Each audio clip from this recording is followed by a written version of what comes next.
Welcome to Life Chapters Money Choices. Now, there are certain conversations that I think typically sit outside of the normal grammar of financial planning, because we can talk about risk, we can model outcomes, we can run projections, you can discuss things like asset allocation and income replacement and estate planning and dread disease cover and all of that.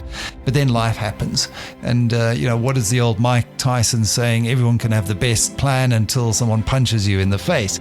And that's certainly what today's episode of Life Chapters Money Choices is all about. It's what happens when life punches you in the face. And one of those is cancer. It's one of those topics that's very difficult to talk about. And that's why I'm so grateful for today's guest, Glen Baker, who was a portfolio manager at WealthStrat, who is sharing his experience of being diagnosed with pancreatic cancer. Glen, thanks so much for coming in.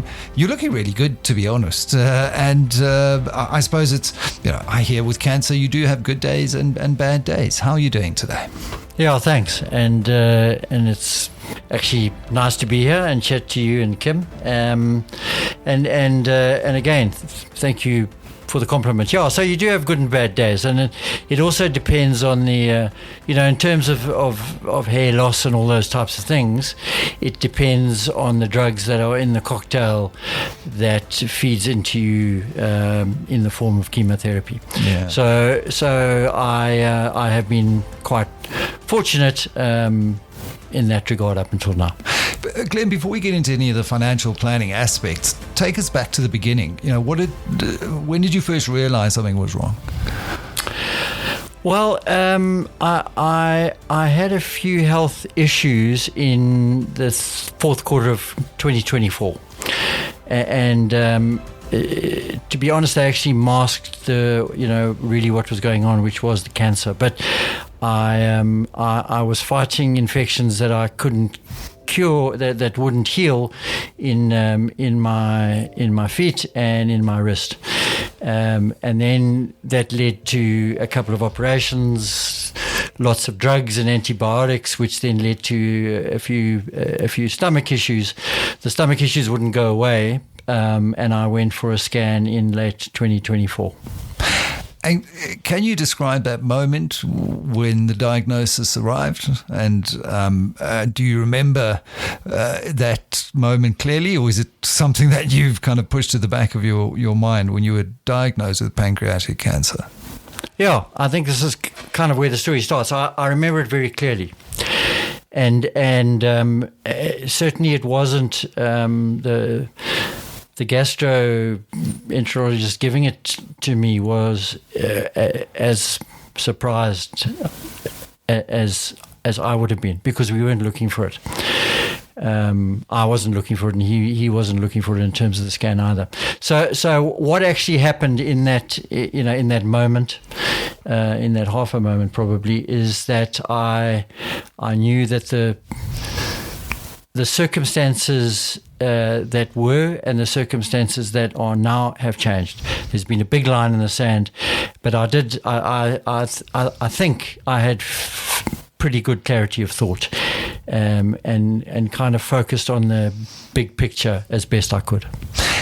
As someone who worked professionally, I should say, with things like risk and uncertainty and long-term planning, do you think that background helped you a little bit process the diagnosis, or maybe make it even slightly more confronting?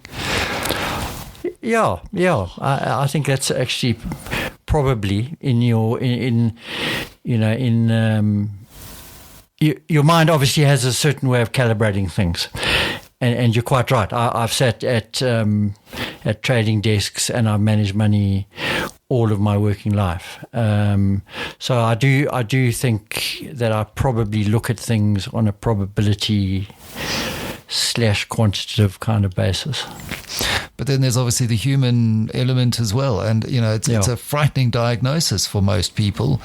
How did you manage that first wave of information?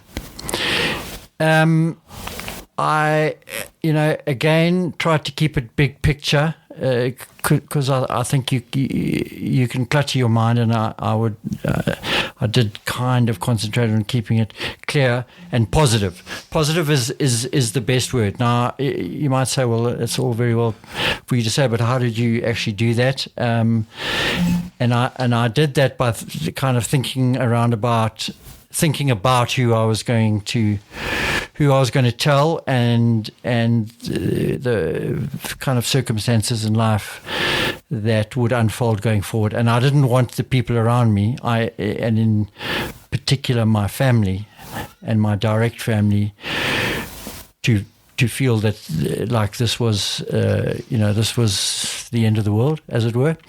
And for that to happen, for them to be positive, I needed to be as confrontational and positive as I could be. And so what were the first steps for you in terms of tackling this head on? And as I know you specifically would, do you say, right, well, there's no point in working anymore. Let's stop working. Let's continue pursuing other things that maybe I'd put on the back burner. How did you say from day 2, I'm going to confront this? I focused on the fight, and the fight was going to be cancer. And pancreatic cancer is a bit of a, it's quite a harsh one. They can't operate because it's at the tail. So right from the outset, I was kind of focused on the fight. And as soon as chemo started, which was a couple of weeks later, I stopped working because I couldn't really work. I wouldn't have been able to give work the necessary focus 8-9 hours a day, 5 days a week that it required. And as such, my mindset moved to what was looking at me. So I'm I love sport. I think you and I have chatted about this in days gone by, and I tend to draw lots of analogies from sport. So, let's take golf. The ball had gone into the rough. I had to go and find it and hack it out, stay in the hole and stay in the game. And really that's where my mindset was. Stay in the game, stay in the day, and stay in the hour. Kim, having known Glen for quite some time, and listening to the way he's approached this, I suppose rather unsurprising to see that he's taken this approach. But there's a strong lesson here, certainly from a mindset perspective, on how one needs to approach very, very left field and very difficult life chapters that can emerge completely out of the blue. I mean, what did you make when you first heard of Glen's diagnosis as a colleague and as a friend? So we were all opposite to Glen. Doesn't matter that we manage risk and we do all of this work. We were all opposite. I mean, I've never seen so many tears in an office. And basically whenever he was around, because he was so brave, we all put on our brave faces and we pretended. So I think maybe just something to bring in here is that not everybody who gets a diagnosis like that is going to be as brave as Glen. And you might do it completely differently and still be brave. So for some people, it is the most emotional thing, and it will be for anybody that they get told. So not to judge yourself about how you respond. I mean, obviously for Glen and the way he's done it has been incredible. He's been a role model for us all watching. But I have worked with other people who've got a similar diagnosis and they've responded in an opposite way where they become very emotional. But the thing that I see is the most important and why it's an important part that we're discussing, and why I was so grateful when Glen said he'd come on and talk about it, is if you get overly emotional and you start making a whole lot of moves and doing a whole lot of things, you can do the absolute opposite of what's needed to do in a situation. So the way Glen did it, by stepping back, being calm, this is the fight I've got to do. He put all the steps in place for himself and his family and all of us at work in order to actually walk this path with him. And he's been very clear in walking the path. I don't hug him because he doesn't want to be hugged.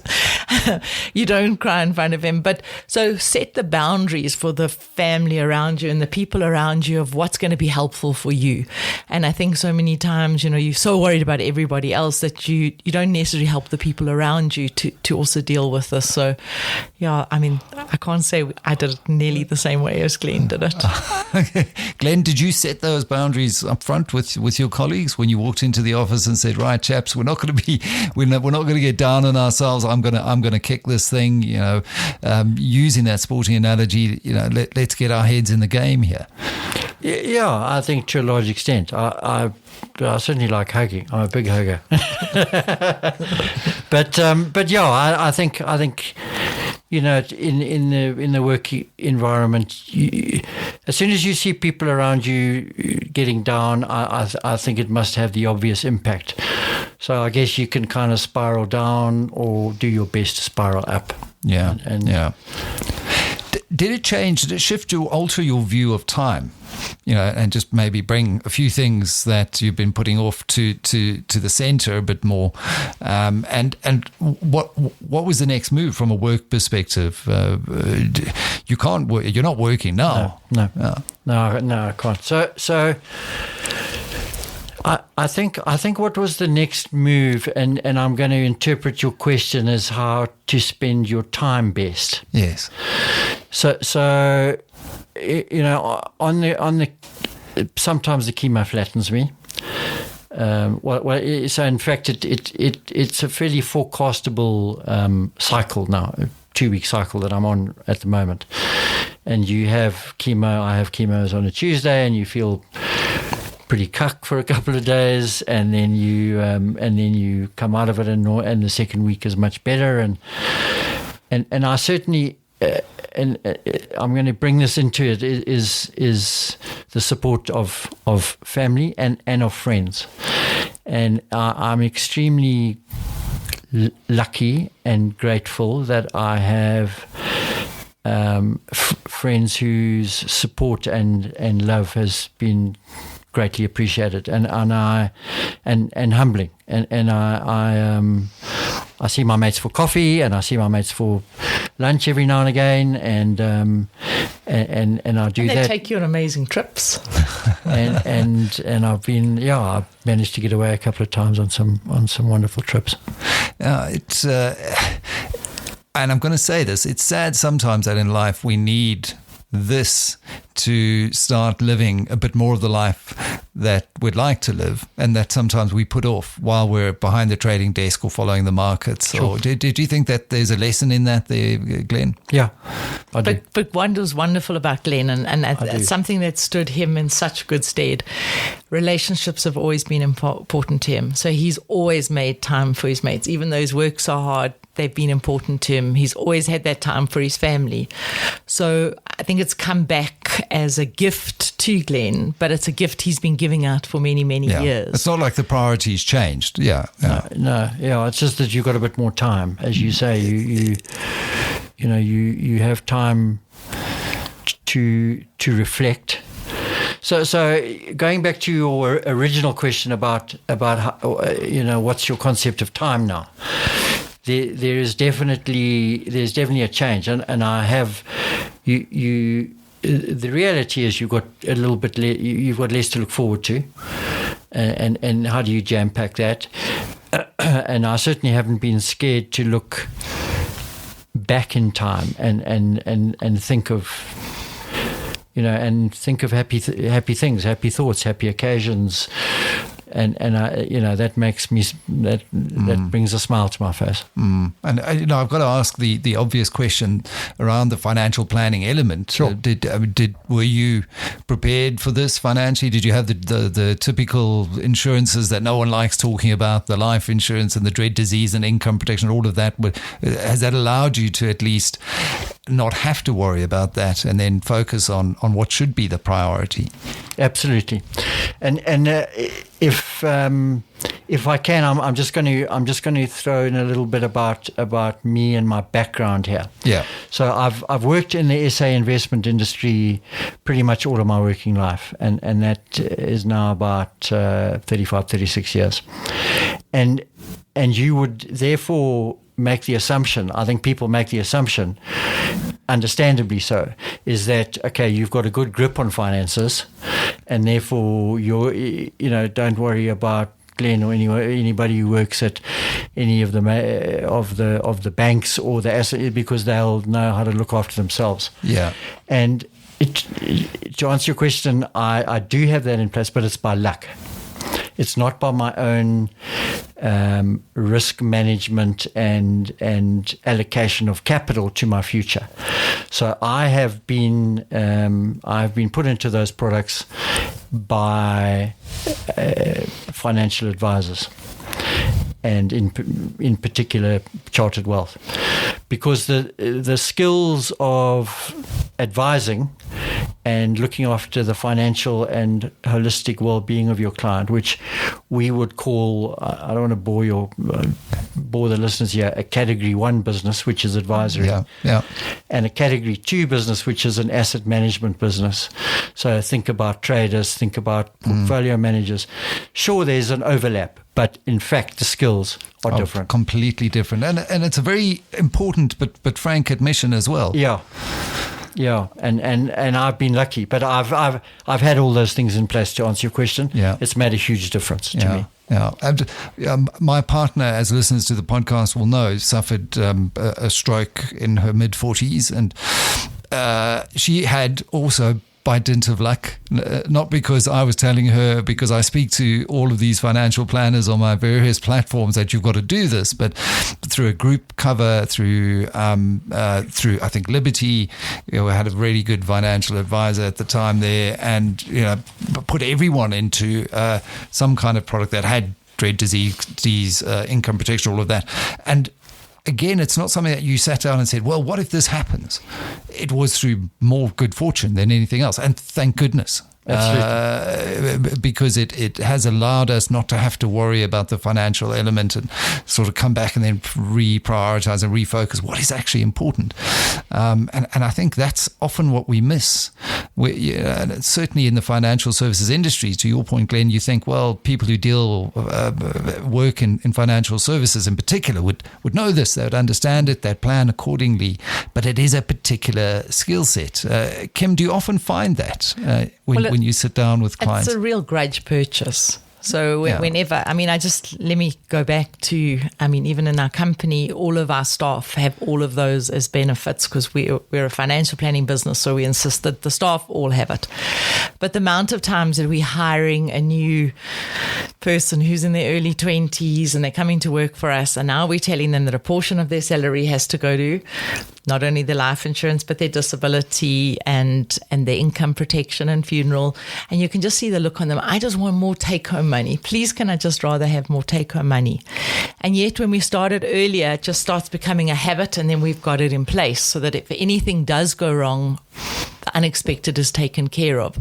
And I think it's the same with our clients. When they come in, we're not big sellers of commission-driven products, but having a look at the risk planning and assessing what the consequences would be if you could no longer work for 2 years, or the consequences if you got a dreaded disease and then you were fighting for your life. How would you be able to take care of your family? So these discussions, as difficult as they are, should be happening, because then when there is the unexpected, the outcome is so different for your loved ones.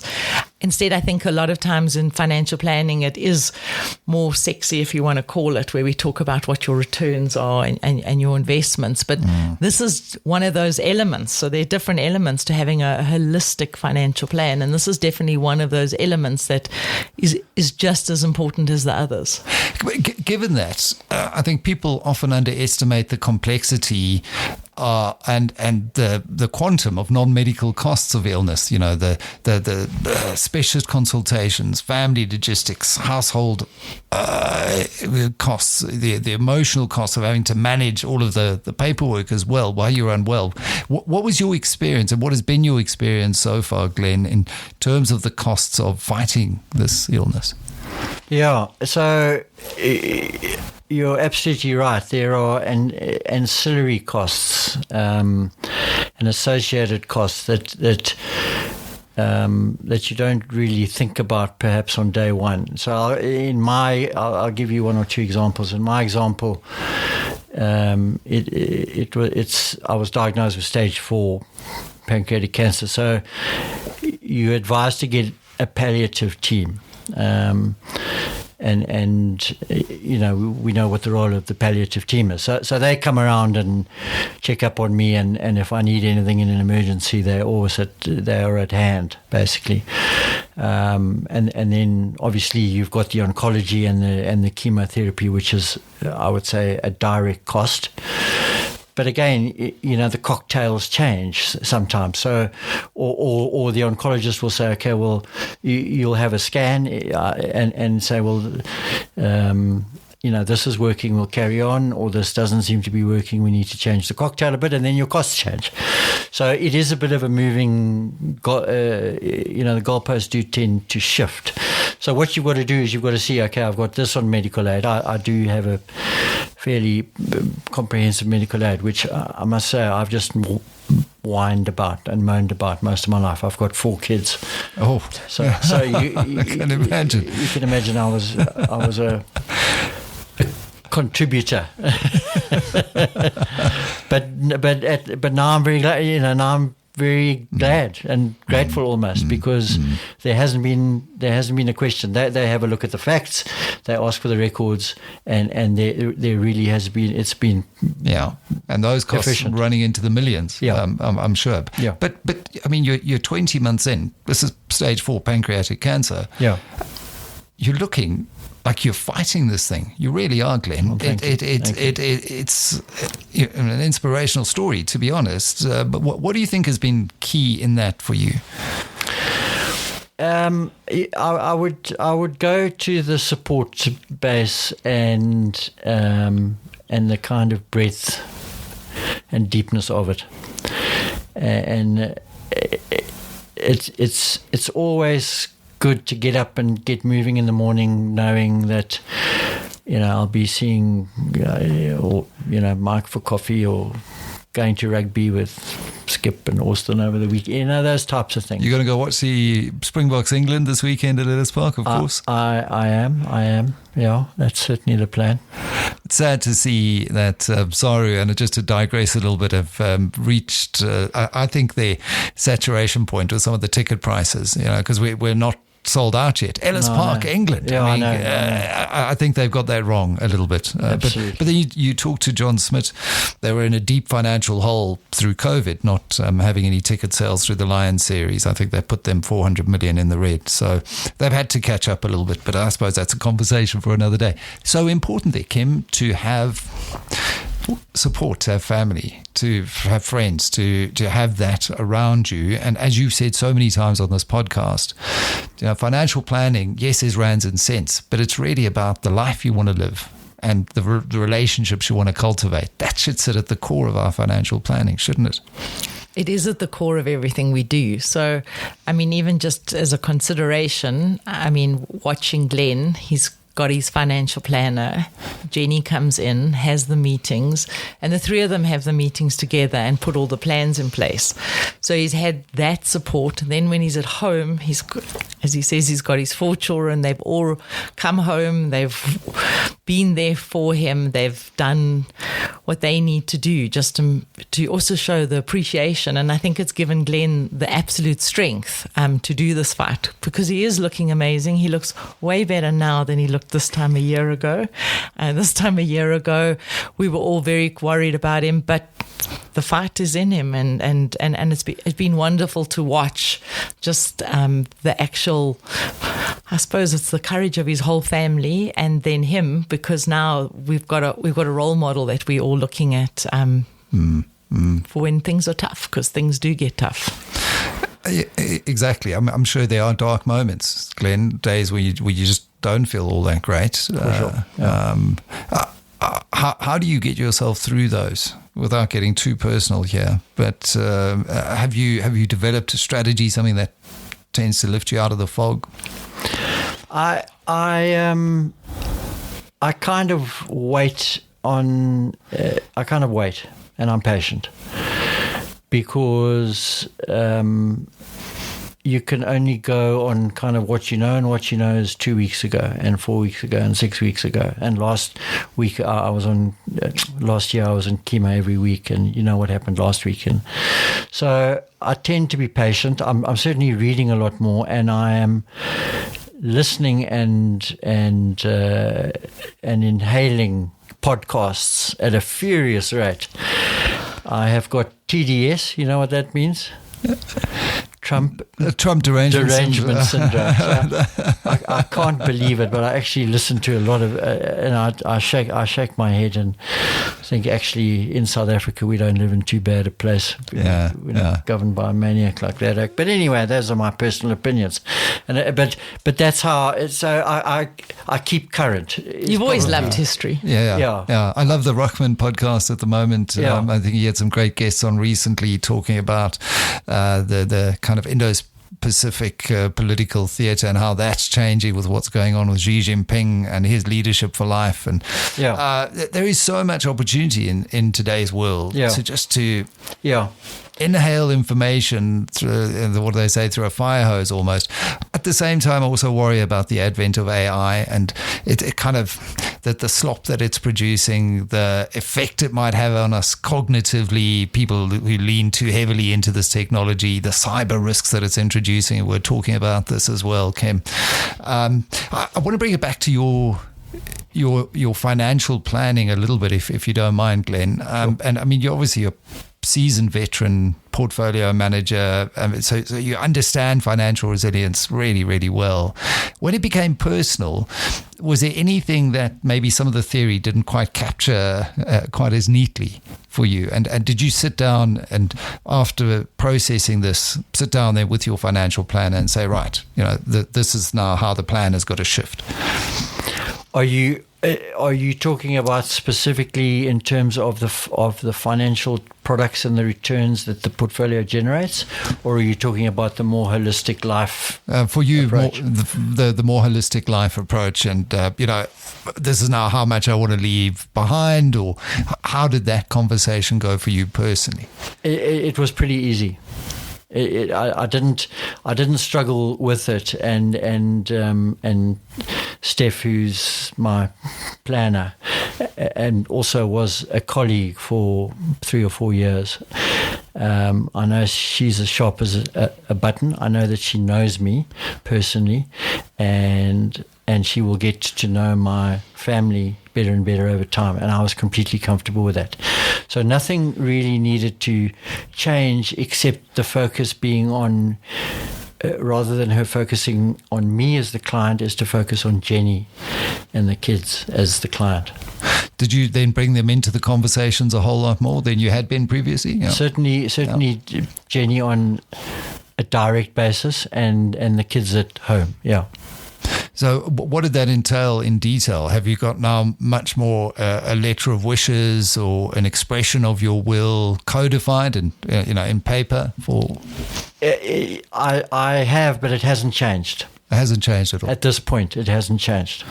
And maybe that's because I do kind of, perhaps there is I was actually thinking about this, there is kind of a cloak of unreality, of distorted reality that I've put over it, because I'd rather things were too good to be true than too true to be good, sort of thing. If you understand that. But there may well be a time where that arises, where the need for that arises, but I haven't felt it thus far. But I think Glenn, what possibly because Glenn had done the process before, he even knew that he had cancer. Now he's doing it during it, but at the same time, just the reason there weren't those changes is because everything was in place. The conversations have changed, and if the conversations need to change in the future, he's got the right team around him for those conversations to change. So he doesn't need to worry, and that's sometimes what people don't realize when they're choosing the person that they work with as their financial planner, that it is a person that the whole family can work with, that it is somebody that would be there maybe even post them, and that's why spending time, and I say this so often, spend time, find the right people, resonate with them. And when I say resonate from a relationship point of view, from an intuitive point of view, someone that you know has got your back. I mean, we can talk about cancer, we can talk about dementia, we can talk about all of these, but if our planner can't talk to us about the emotional side of money and only talks about the number side of money, that's not the support people are looking for. No, people are looking for the combination of being able to sit with this uncomfortableness and being able to be like unemotional to put the plan in place. I mean, if I think back to when it all happened, Glenn, the paperwork that has to happen in order to get income protection paid out, in order to get disability paid out, the paperwork is unreal. I think that's something people underestimate as well, isn't it, Glenn? 100%. I mean, the amount of paperwork, the follow-up tests, and I'm just speaking from my personal experience with NEX. The focus area is also on income protection. And I think for many people, their ability to earn an income is critical. Was it as critical for you? Were you in a position to kind of retire early and not have to lean in on that so much? Or no, it was critical.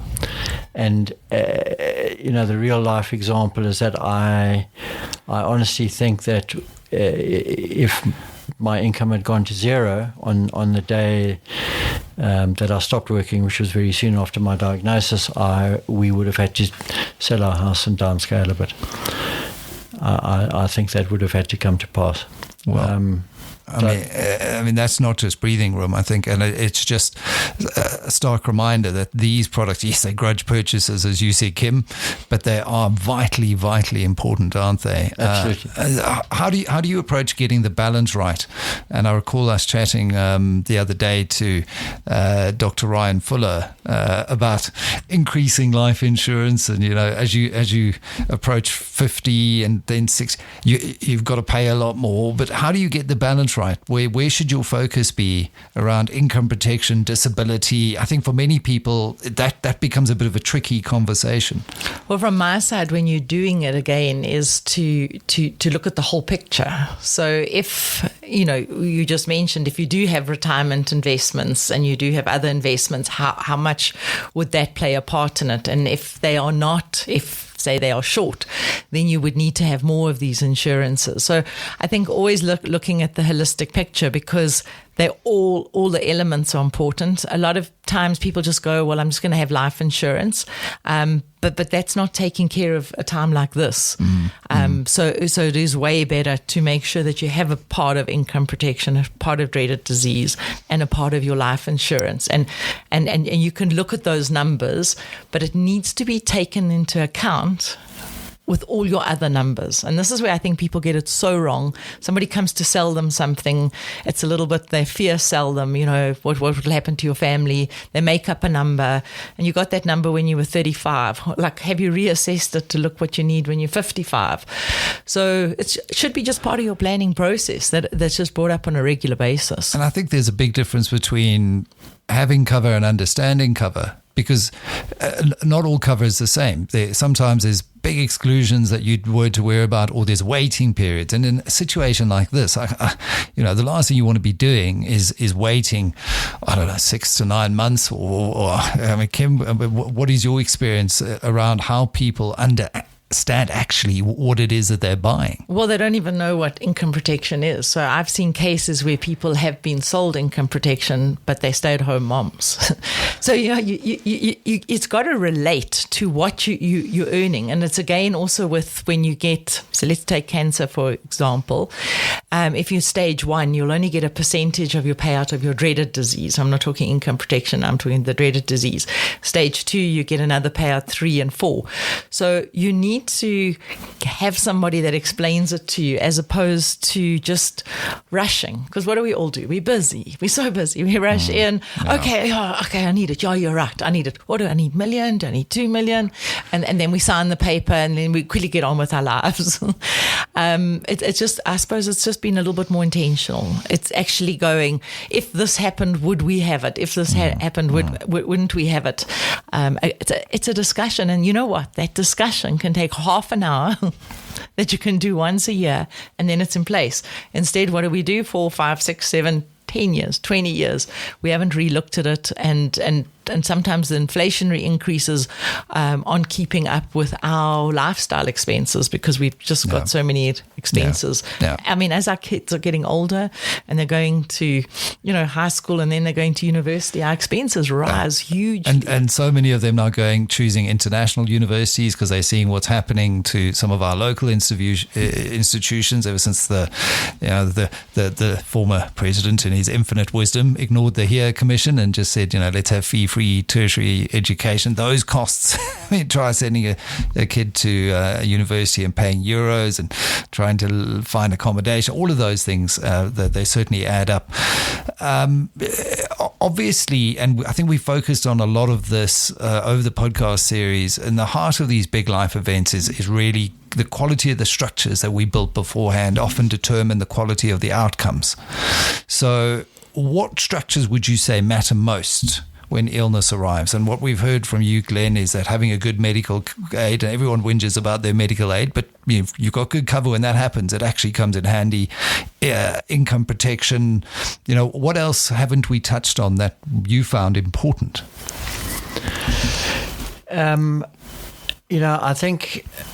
I think probably people look at the financial aspect as being the most important, but the human element of it is absolutely critical as well. And I'm not going to sit on the fence in terms of answering your question, but it's extremely personal. And Kim did speak about that earlier. How people kind of absorb and then deal with these types of things really is up to them. But in my personal circumstances, I've been very lucky in terms of the structures that I have, and really those are kind of work, family, friends, and sport. So I played less sport, but there's nothing I love to talk about more or watch. Yeah. And those are things that you've got to invest in over time. You can't build that overnight. And again, why it's so important not to neglect those things. And I sadly know far too many people who invest maybe a bit too much time in their careers and wake up too late to say, oh, I've left my friends behind, or I now have very thin surface level family relationships, and then you really need them when something like this happens, and then sadly it's too late, isn't it? Absolutely. Yeah. You've worded it much better than I could. Kim, just as we end off the time, it's been a very courageous conversation talking about something like this with a colleague but I must say, Glen, you've made it a whole lot easier because your attitude is one of just absolute courage that you're going to fight this thing, and the proof is there. You're looking really good sitting in front of me. What would your advice be to someone listening to this podcast who hasn't really given much thought to this at all in their financial planning? Because let's face it, we all think we're invulnerable. No matter how old we are, we think it'll never happen to us. Just to start, so small steps. I mean, maybe what we've spoken about today, if you haven't got any of it seems a little bit overwhelming, but it's getting that plan in place. And once you've got that plan in place, then you can start doing the implementation of everything.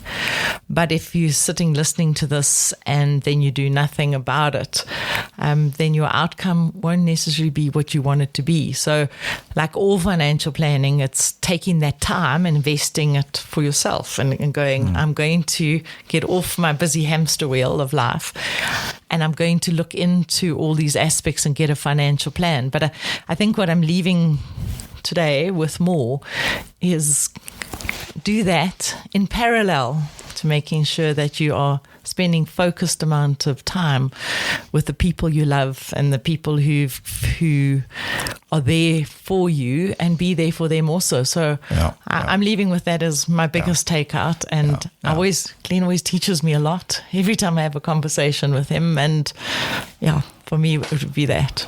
Well, Glenn, I've got to ask you which way you see the Test series against the All Blacks going, this greatest rivalry tour. Someone who loves his sport and I'm sure loves his rugby as well. A year out from what could be a three-peat World Cup for the Boks. We're without one of our star fly halves in Sasha Feinberg and Gomazulu. Andre Pollard didn't have a great one for the Bulls in the final against Leinster, so we're looking a bit thin at 10. I think our depth is going to be seriously tested. You've got Dave Rennie coming in as the coach of the All Blacks. He's actually got a pretty good record against South African teams. How do you see that one going? Yeah, so I think I certainly think the All Blacks have got a couple of things in their favour. One is they, and that will make them incredibly hungry. One is that they haven't had a good success rate against the Boks. But the main thing is there hasn't been a tour like this for so many years. And if we go, I've got to go back to my childhood, and I understand that I'm in the room with people quite a bit younger than me. But, going back to the legendary stories of the 1974 Lions and the Lions tours and the All Blacks tours, which were proper rugby tours. Yeah. 4 tests, midweek games. Yeah. You had this expression of dirt track aside versus the test, all of those types of things. And I think we've got so much to actually look forward to. But they will be hungry. They'll be well organised, and they're a rugby nation, and we know of their passion and skill. But I've got to say, I am a Rassie Erasmus convert. If someone were to ask me the question, and let's pretend it's one of you in the room, who would you like to have dinner with?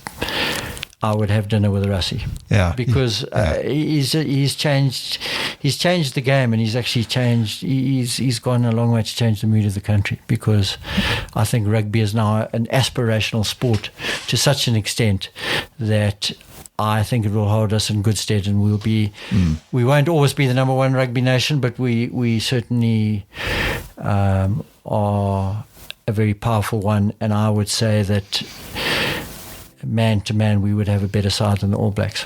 Yeah, I think I couldn't put it better myself. And in terms of Rassie Erasmus's impact, maybe apart from Madiba donning Francois Pienaar's number 7 jersey, in terms of nation building, there are few who have done as much as he's done.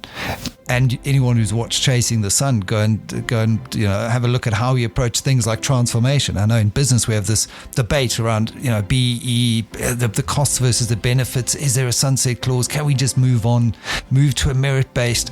And he sat down and he said, these things need to be spoken about. We've got to talk about the elephant in the room. There's still far too many seers in townships in Zwede who are not getting picked. They're not even on the radar. So we've got to go out, and he invested in those academies and those specialist units that now go out there. And everyone who plays for the Springboks, who puts that Springbok jumper on, now knows they're there on merit, and they play like it, and the team benefits from that, and the mood in the country benefits from it, because ultimately you want to support winners. I mean, and I hate to say it, you look at Bafana, they started the World Cup, there was a bit of doubt, we lost the first game, then we drew, and then we won, and look how quickly the mood changed. Everyone wants to support winning teams. Absolutely. So pity what happened against Canada, but they put up a good fight. And I think Rassie, he's got EQ in buckets, doesn't he? Wonderful man, but he's also got what you've got, Glen Baker. He's got the dog in the fight, and I think it's what the Springboks have got as well. So thank you so much for courageously coming on and sharing your journey on the podcast Life Chapters, Money Choices. There are often interviews we do that are technical, in areas of strategy or lessons in investing, but I think this one was deeply human. So Glenn, thank you very much, and all power to your elbow in continuing the good fight. Thank you. Much appreciated.